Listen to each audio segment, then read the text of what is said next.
आप देख रहे हैं TNB। दिल्ली में शराब पीने वालों के लिए बुरी खबर आई है, क्योंकि दिल्ली की निजी शराब की दुकानें अगले महीने से 45 दिनों के लिए बंद होने वाली है और आने वाले दिनों में दिल्ली में लोग अपनी पसंद की शराब पीने के लिए काफी संघर्ष भी कर सकते हैं। सवाल उठता है, आखिर ये सब क्यों हो रहा है? आखिर दिल्ली की सरकार शराब के पीछे क्यों पड़ी है? तो आपको बता दें, 16 नवंबर से लागू होने वाली नई शराब लाइसेंस नीति को लेकर ये सब कुछ किया जा रहा है।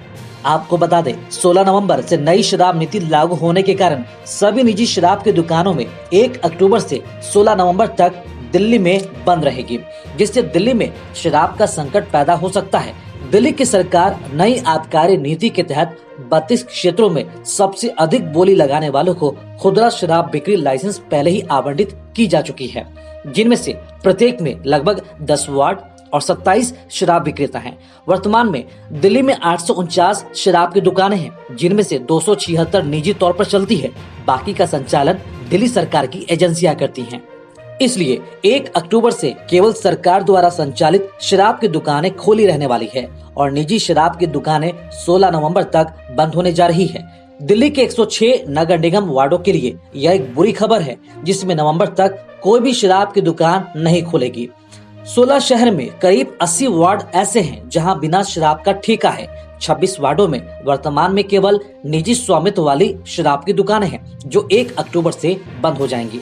26 नगर पालिका वार्ड में जहां केवल निजी शराब की दुकानें हैं, उनमें आरकेपुरम, एंड्रयूसगंज, लाजपत नगर, पटपरगंज, रजौरी गार्डन, तुगलकाबाद, कोटला शामिल है। मुबारकपुर, इंद्रपुरी, रानीबाग, रोहतास नगर, झिलमिल और पांडु नगर भी है इसमें। आइए अब आपको बताते हैं क्या है दिल्ली सरकार की नई शराब नीति। दिल्ली सरकार ने इस साल जुलाई में अपनी नई शराब नीति सार्वजनिक की, जो शहर में शराब की दुकानों के समान वितरण करती है, जिसमें प्रत्येक नगर पालिका वार्ड में कम से कम 2 वातानुकूलित दुकानें, 5 सुपर प्रीमियम स्टोर और 10 स्टोर शामिल हैं। नीति ने स्पष्ट किया कि सरकार अपने उपक्रमों के माध्यम से शराब बेचने के कारोबार से बाहर हो जाएगी। सरकार ने नई नीति के तहत खुदरा विक्रेताओं की स्थापना के लिए बोलियां आमंत्रित करने वाले सिंडिकेट के गठन को रोकने के लिए और ब्रांड को प्रभावित करने के लिए निविदा जारी की थी। पुरानी नीति के विपरीत, जिसमें लाइसेंस धारी को MRP पर कोई छूट देने की अनुमति नहीं है, इन मामलों पर निर्णय लेने के लिए नई नीति लाइसेंस धारक पर छोड़ दी गई है। इस नीति में ये कहा गया है कि प्रत्येक विक्रेता को वॉक इन अनुभव प्रदान करना होगा और उसी के अनुसार डिजाइन भी किया जाएगा। उदाहरण के लिए, ग्राहकों को किसी दुकान के बाहर या फुटपाथ पर भीड़ लगाने और काउंटर से खरीदारी करने की अनुमति नहीं होगी।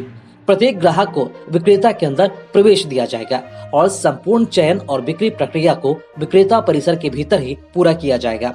लाइसेंस धारी यह सुनिश्चित करेगा कि दुकान के ठीक बाहर कोई सूखा नाश्ता या पका हुआ भोजन आउटलेट न खुले, जो लोगों को शराब पीने और दुकान के आसपास ही घूमने के लिए प्रोत्साहित करे।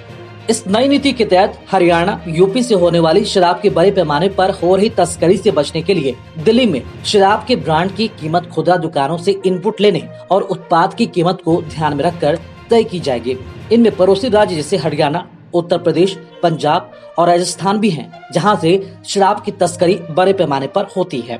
इस बीच दिल्ली सरकार ने थोक विक्रेताओं और सरकारी दुकानों से राष्ट्रीय राजधानी में शराब की पर्याप्त आपूर्ति बनाए रखने को भी कहा है। अब देखना यह दिलचस्प होगा कि आने वाले वक्त में, यानी कि दिल्ली सरकार जो नई आबकारी नीति अपनाने जा रही है, नीति के तहत सरकार कितनी सफल हो पाती है। क्या लोग ये मानेंगे या फिर शराब की अवैध कालाबाजारी या फिर शराब की तस्करी लगातार जारी रहेगी?